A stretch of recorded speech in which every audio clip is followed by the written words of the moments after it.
حفاظت کا وظیفہ۔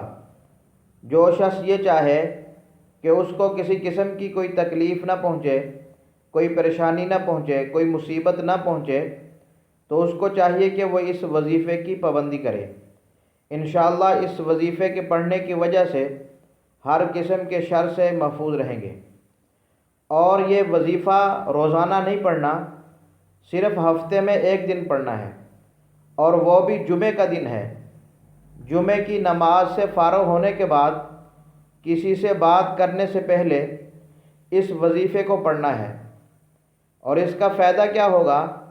بعض اکابرین فرماتے ہیں کہ جو شخص یہ وظیفہ پڑھے گا، ایک جمعے سے لے کر دوسرے جمعے تک ہر قسم کے شر سے محفوظ رہے گا، ہر قسم کی پریشانی سے محفوظ رہے گا، اور شیطان کے شر سے بھی محفوظ رہے گا۔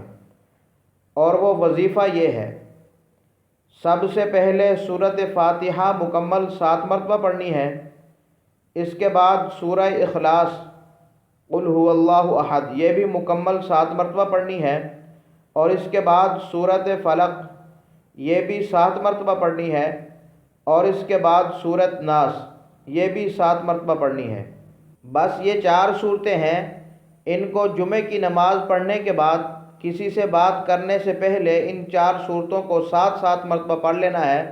اس کے پڑھنے کی وجہ سے ایک جمعے سے لے کر دوسرے جمعے تک ہر قسم کے شر سے اور شیطان کے شر سے انسان حفاظت کے اندر رہے گا۔